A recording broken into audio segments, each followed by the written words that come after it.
Bom dia, meus queridos irmãos. Que a paz do Divino Mestre Jesus, essa paz que envolve-nos nesse momento, possa ser uma constante em nossas vidas. E mais uma vez, é com muita alegria que estamos aqui no Portal da Luz, essa casa que nos acolhe tão bem e nos é, em particular, muito especial, porque é a nossa casa. Então, nós aproveitamos esse momento para compartilhar com os irmãos reflexões preciosas que ao longo do tempo a gente fez. E eu quero, antes de iniciar a preleção, compartilhar uma angústia do expositor espírita, pelo menos aquele que tenta ser.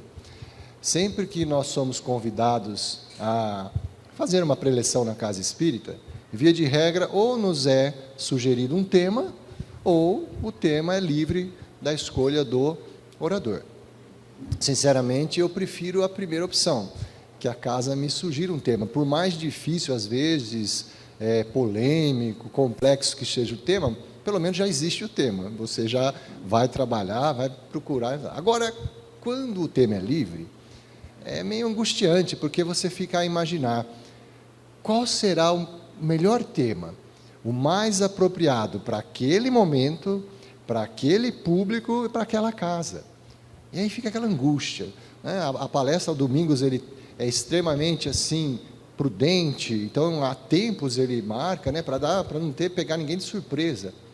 Então há mais de ano aí marcada a palestra, faltando 10 dias e ainda não sabe o que falar. Aí a gente apela para a providência divina, no sentido de que, olha, a gente vai estudando, mas se puder dar uma dica aí a gente agradece. E eis que a dica veio. Estávamos assistindo um determinado seriado e em determinado momento, num determinado episódio, nós estávamos prestando atenção num diálogo de Jesus com um dos seus apóstolos. Aquele diálogo para mim foi tão marcante, mas tão marcante que eu falei, olha, isso tem que ser explorado. E aí a sementinha foi plantada lá. Passou-se o tempo, semana passada eu estava fazendo a releitura da Revista Espírita, estou lá no volume de 1863, e eis que me deparo numa carta lá que Allan Kardec redigiu. Ao ler essa carta, pronto, está dada a dica. O link, estabeleceu-se um vínculo entre o episódio que eu assistira e a carta de Kardec. Eu falei, poxa, não há coincidência, sim providência. Então, eu vou me utilizar do recurso da apresentação, porque tem alguns tópicos que eu acho interessante a gente destacar. A carta a que me refiro, ela está lá como disse, na Revista Espírita de 1863, está demorando, 1863, no volume de julho.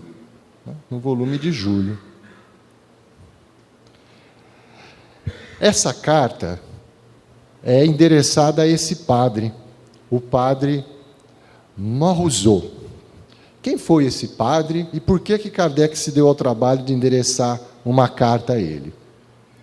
Esse padre, ele era o cura de Morteau, da diocese lá de Limoges, na França. E em 1861, ele editou essa brochura. Essa brochura, olha o título dela, Refutação completa da doutrina espírita do ponto de vista religioso. Ele se deu o trabalho de fazer uma brochura lá com mais de 30 laudas, onde ele refutava veementemente a doutrina espírita. Ele trazia uma série de argumentos, mas eram aqueles argumentos embasados nas escrituras, de forma muito superficial. Então ele trazia textualmente algum trecho das escrituras e opunha a algum conceito espírita. Por exemplo, aquela proibição que havia de evocar os mortos, ele simplesmente, olha, está lá a proibição, então não pode ter, se a sua doutrina já se baseia nisso, ela já é coisa do demônio. E ele vai lá fazendo uma série de refutações. Bom, Kardec, nessa resposta que ele dá a essa brochura, ele só o fez em 1873. Porém, ele pede desculpas na sua carta, sempre que ele dava resposta a algum dos, vamos dizer assim, adversários do Espiritismo, ele era sempre educado, polido, Então ele inicialmente ele já pede desculpas ao padre, porque só agora ele estava respondendo, né? 2 anos após a publicação da brochura, ele vinha responder à Revista Espírita. Mas ele justifica, olha, na verdade, todas as refutações que o senhor fez nessa brochura, há tempos a gente já vem recebendo em outras brochuras, né? Então a gente, de certa forma, já respondeu em vários artigos. A minha culpa, o meu erro foi não ter direcionado algumas delas especificamente ao senhor, né, para dar a devida resposta que o senhor merece, né? E, acima de tudo, ele agradeceu mesmo de coração a essa crítica do padre, a forma como ele fez, porque ele falou, olha, dentre as inúmeras críticas que nós recebemos, com certeza a do senhor foi aquela que nós recebemos com a maior urbanidade. O padre ele foi muito assim educado em descer a lenha no Espiritismo, né? E o Kardec agradeceu. E aí, por fim, ele justifica a demora pelo seguinte, porque nessa brochura, ao final dela, o padre diz o seguinte, ó, com essa publicação eu enterro de vez o Espiritismo e todos os seus correligionários, dizendo que ia acabar. Aí Kardec, um tanto quanto irônico, na carta diz o seguinte, olha, até mesmo demorei um pouco para dar a resposta, por quê? Porque, afinal de contas, a gente ia ser enterrado tudo, então não ia, né, dar tempo, né? Então, mas como não aconteceu, então eu vim aqui dar a resposta. Mas olha que interessante, dentre os inúmeros, digamos assim, as inúmeras refutações que esse padre fez, uma era comum a todos os outros vigários que também, de alguma forma, criticavam o Espiritismo. E olha só uma que eles se apegavam, era essa aqui, era esse questionamento. O padre dizia, olha, todos aqueles que receberam de Deus a missão de ensinar a verdade aos homens, provaram-na por meio de milagres. E ele questionava a Kardec, por quais milagres provais a verdade de vosso ensinamento? Ele cobrava da doutrina espírita milagres. Aí ele, na sua brochura, ele diz, olha, Moisés fez isso, ele relatou lá todos os milagres de Moisés.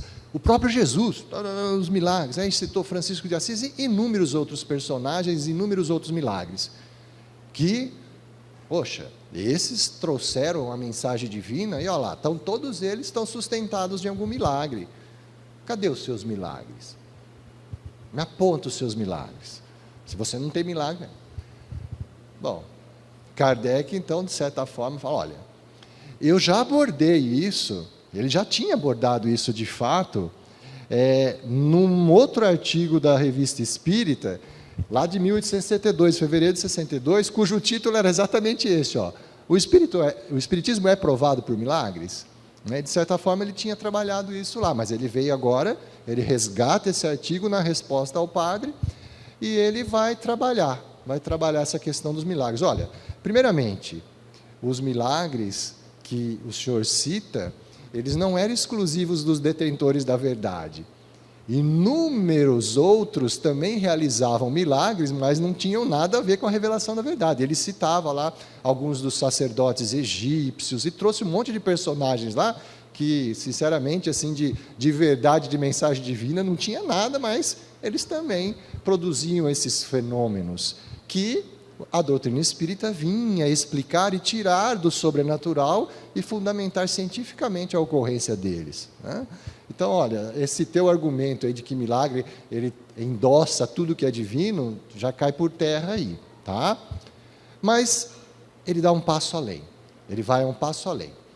Para responder efetivamente à questão do padre, ele cita um artigo que precede a carta enviada ao padre. Ele conta uma história, e ele coloca o título desse artigo como O Poder da Vontade sobre as Paixões. Ele relata um fato que chegou ao seu conhecimento de um novo recém-adepto do Espiritismo. Tratava-se de um jovem de 23 anos que ele resolveu chamá-lo apenas de Senhor A, para não identificar aquele jovem. Esse Senhor A entrou em contato com Kardec para relatar a sua história, o seu encontro com o Espiritismo e o que acontecer em sua vida.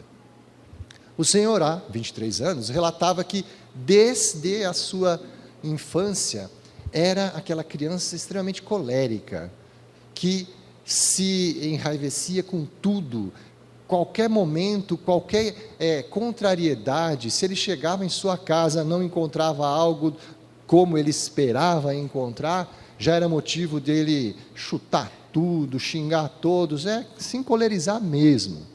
Isso só piorou ao longo dos anos, ao ponto de, numa determinada situação, quando ele chegar em sua casa e não havia encontrado um determinado objeto da onde ele imaginava estar, ele vociferou com a mãe, expulsou-a, dizendo: vai embora antes que eu te mate, num acesso de cólera. Depois que ele tinha esses rompantes, inclusive, ele perdia a consciência, desmaiava e não sabia o que acontecia. Aquela situação, àquela época, era atribuída a uma condição física. Os médicos que ele havia passado lá diziam que ele tinha uma produção excessiva de bile, e era uma situação biliosa, sanguínea, nervosa. Então, o excesso de bile misturava no sangue e produzia um reflexo nos nervos que dava aquela situação, a ponto de haver casos semelhantes em que pessoas cometiam crimes e eram absolvidas justamente porque diagnosticava-se essa patologia. Então ele até seria uma situação desse, mesmo que ele matasse a mãe, provavelmente ele ia se livrar por conta dessa produção de bile aí, né? Eu já estaria meio sossegado, porque eu já não tenho a vesícula, então já dá uma amenizada nisso, não ia poder me apoiar nisso daí, né? Bom, então era quase um caso perdido. E talvez, quando ele ficasse mais velho, o fígado parasse de produzir a bilá, ele talvez melhorasse. Eis que ele se encontra com a doutrina espírita. Ele tem acesso ao livro dos Espíritos e começa a ler. Bastaram 2 meses de estudo dedicado que esse jovem se transformou. Ele se transformou. Porque ele, através daqueles ensinamentos que ele só leu, ele não presenciou nenhum dos fenômenos mediúnicos que Kardec descrevia nas obras, não teve acesso a nenhuma comunicação dos espíritos, nada. Ele simplesmente acessou o conteúdo da doutrina que estava lá em O Livro dos Espíritos, aqueles questionamentos lógicos, racionais, elucidativos, e se convenceu da sua natureza de espírito e que aquela situação que ele enfrentava não era culpa do seu corpo, e sim dele espírito fraco. E ele passou a se vigiar mais. Então ele não se afastou da dificuldade. Ele, quando adentrava nos locais que ele encontrava as situações não da forma como ele esperava, naturalmente o sangue fervia, ele ficava com raiva, mas ele respirava fundo e lembrava dos conceitos, que a reação dele traria muito mais prejuízo do que benefício se ele agisse daquela forma. Ele resgatava imediatamente os conceitos da doutrina espírita. Eu sou um espírito imortal. Essa dificuldade é justamente algo que eu tenho que superar. É a força da vontade vencendo as paixões. E ele conseguia agora compartilhar essa sua nova situação com Kardec e perguntava para Kardec efetivamente: olha, então de fato, né, por tudo que eu aprendi e a forma como eu estou conduzindo a minha situação, o senhor acredita então que de fato é o espírito que provoca tudo isso, não era o meu corpo, né?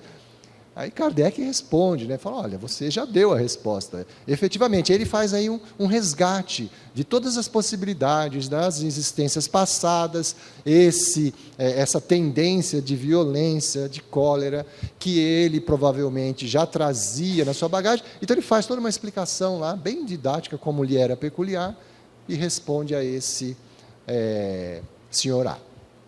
Então ele resgata esse artigo para falar para o padre: olha, esse é o verdadeiro milagre que o Espiritismo se propõe a fazer. Então, esses milagres que o senhor está pedindo para nós como exemplo de verdade absoluta, lamento, esse nós não os temos. Porque o Espiritismo não faz essa espécie de milagre. Os únicos aos quais liga um valor infinito e dos quais faz a sua glória são as transformações morais que opera. Esse é o verdadeiro milagre do Espiritismo. As transformações morais que ele opera em cada um de nós. Então, se é que existe, podemos chamar de milagre, esse milagre é único e exclusivamente de nosso feitio. É a força da nossa vontade vencendo as nossas más inclinações, como inclusive foi objeto ontem, né, da abordagem da preleção do sábado. Né, porque reconhece-se o verdadeiro cristão, o verdadeiro espírita, não é pela sua perfeição, mas sim pelos esforços, pela sua vontade em vencer as suas más inclinações, as suas más tendências. Essa é, sem dúvida nenhuma, a verdadeira história do milagre, a transformação moral. E aí então que eu faço o link lá com aquele episódio que eu havia citado para os irmãos.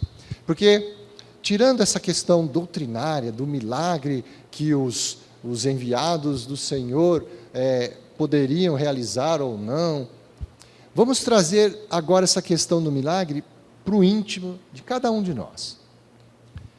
Será que nós também, como o padre Morizot, quando buscamos uma casa espírita, um centro religioso qualquer, uma doutrina filosófica, será que nós também não estamos buscando algum milagre?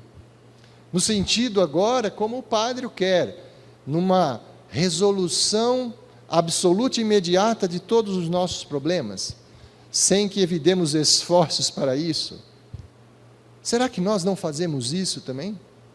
Ah, não, eu vou naquele lugar porque eu tenho certeza que lá vai haver um milagre, vai resolver todos os meus problemas. Será que a gente não faz isso também?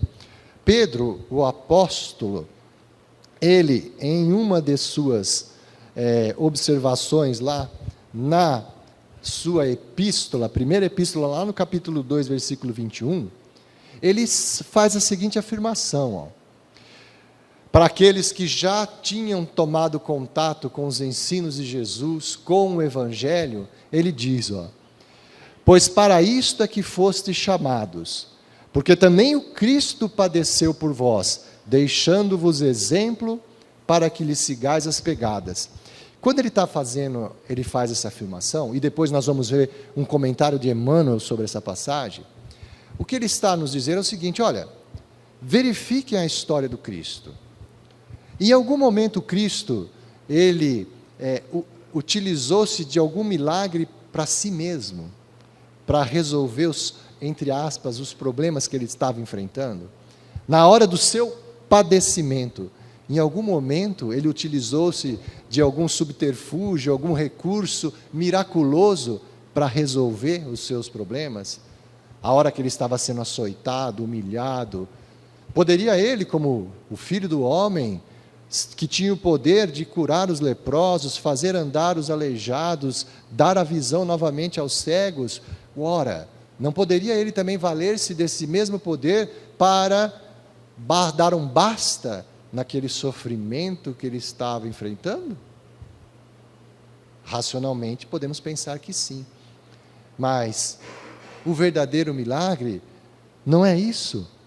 Na hora do testemunho, na hora do padecimento, você também testemunhar o Evangelho e entender que essa busca do milagre, na verdade, é um trabalho árduo que devemos envidar em nós mesmos para a nossa melhora.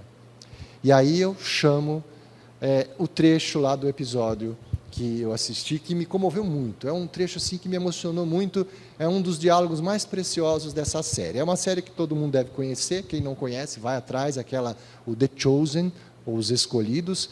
Ela está disponível numa plataforma de Angels, gratuitamente. Na Netflix também tem uma primeira temporada lá. O Dallas Jenkins, que é o diretor lá, ele sempre trabalhou com produções assim de conteúdo evangélico, mas ele foi inspirado, com certeza, a produzir uma série. Ele falou, já que a gente tem tanta série para maratonar de tudo quanto é coisa, por que não uma série para maratonar sobre Jesus? E olha, eu fiquei assim entusiasmado, já assisti as 3 primeiras, estou ansioso para a 4ª temporada e sei que ele tem previsão até a 7ª temporada. Ele vai todo o percurso de Jesus aí. E ele está trabalhando com uma habilidade muito bacana. Ele está se servindo de 3 consultores, autoridades do cristianismo, do judaísmo, para não só resgatar e ser fiel às Escrituras, mas também contextualizar tudo o que acontece naquela época histórica de Jesus e reconstruir cenas, situações, ambientes, diálogos verossímeis. Então, às vezes, se você não vai encontrar, se você observar lá pela passagem na historinha, lá você fala, mas eu não lembro disso no Evangelho.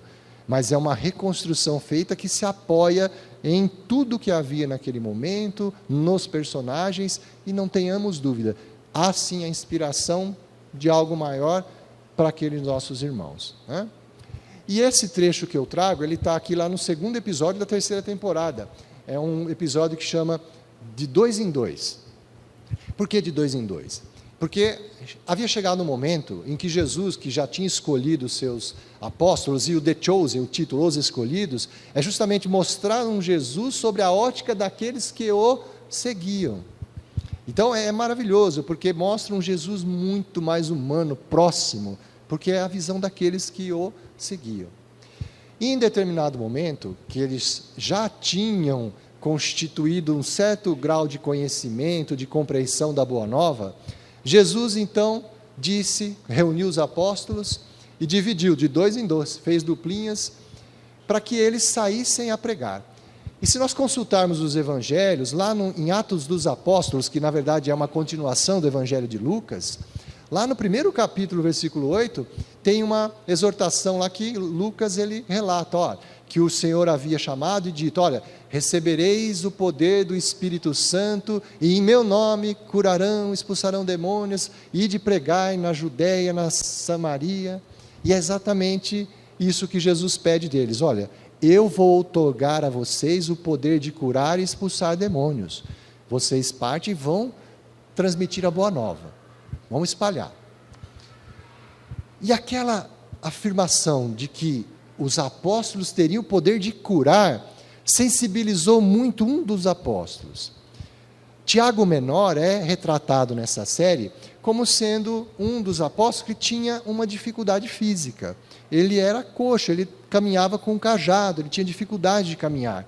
E a hora que Jesus disse a ele, você, para todo mundo lá, você vai ter o dom de curar. Ele entrou meio que em choque, assim, e ele precisou ir confabular direto com Cristo. Foi confabular com Cristo. E é esse trecho que eu trago para vocês agora. Prestem muita atenção nesse diálogo, tá? Ele é riquíssimo de conteúdo e dessa questão de milagre, de testemunho. Se vocês não quiserem lembrar de nada que eu falei, lembre só desse trechinho de hoje, depois chega em casa, vai assistir essa série que não assistiu, assiste esse episódio, que ele é muito marcante, tá bom? Prestem atenção. Tomara que fique bom o áudio. Eu consegui a versão traduzida, mas ela está muito boa, tá?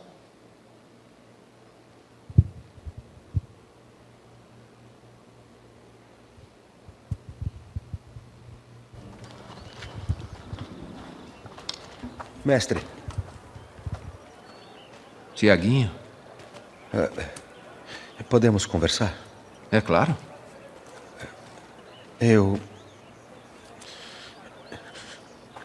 Perdoe-me, nem sempre fico à vontade para falar. Você fala devagar. Essa é uma ótima qualidade. Eu queria lhe fazer uma pergunta. Por favor. O senhor vai nos mandar com a habilidade de curar os enfermos e coxos?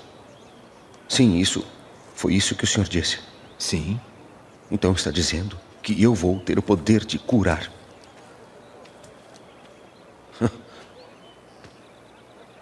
Perdoe-me, mas eu acho difícil de imaginar com a minha condição. que o senhor não curou. Você quer ser curado? Sim. É claro, se isso for possível. Acho que você já viu o suficiente para saber que é possível.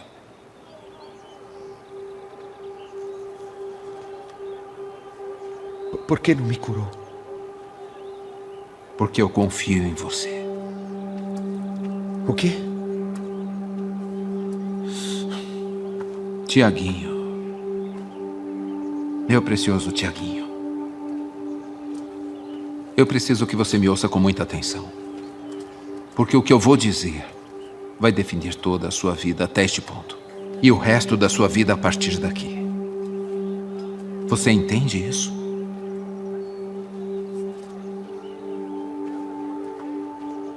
Na vontade do Pai, eu poderia curar você. Agora mesmo. E você teria uma boa história para contar, certo? Sim, que o senhor faz milagres. Essa é uma boa história. Mas já existem dezenas que podem contar essa história. E haverá centenas mais. Até milhares. Mas pense na história que você tem. Especialmente nessa jornada que está por vir. Se eu não te curar.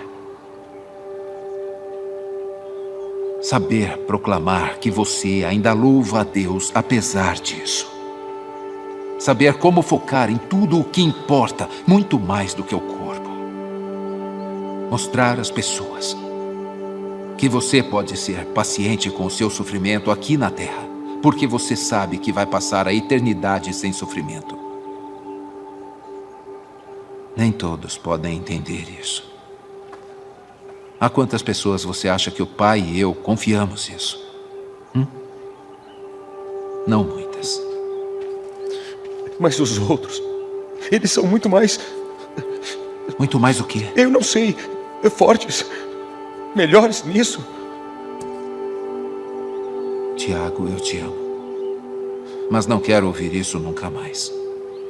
Eu sei como é fácil conseguir cantar a canção de Davi, que eu sou feito de modo especial e admirável, mas isso não torna tudo muito mais fácil. E neste grupo,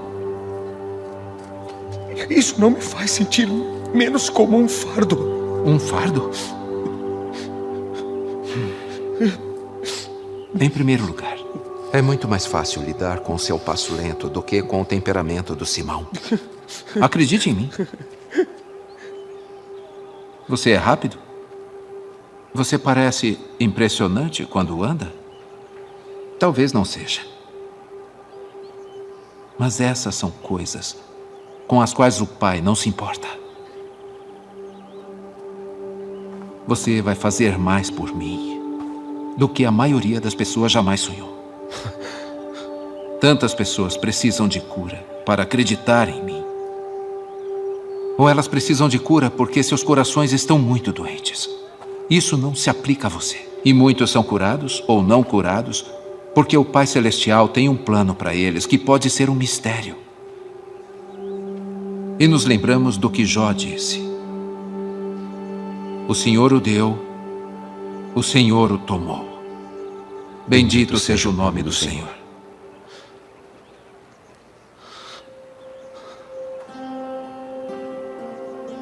Quando você deixar esta terra e encontrar o seu Pai no céu, onde Isaías promete que você pulará como um cervo, sua recompensa vai ser grande.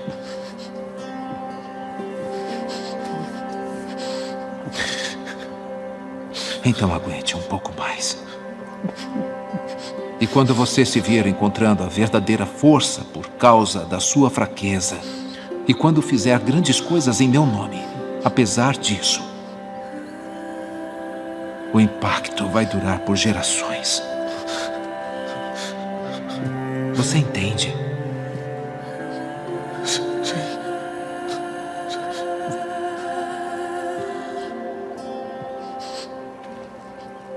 Obrigado, mestre. Um homem como você, curando os outros. Oh, que visão. Mal posso esperar para ouvir suas histórias quando voltar. Shalom, meu filho. Shalom. E Tiago, lembre-se. Você vai ser curado. É só uma questão de tempo. Shalom, meu filho. Shalom.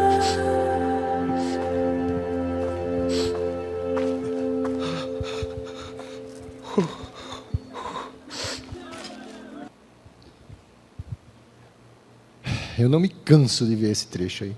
Acho que eu já vi umas 400 vezes e verei outras tantas. É um diálogo riquíssimo, riquíssimo, né?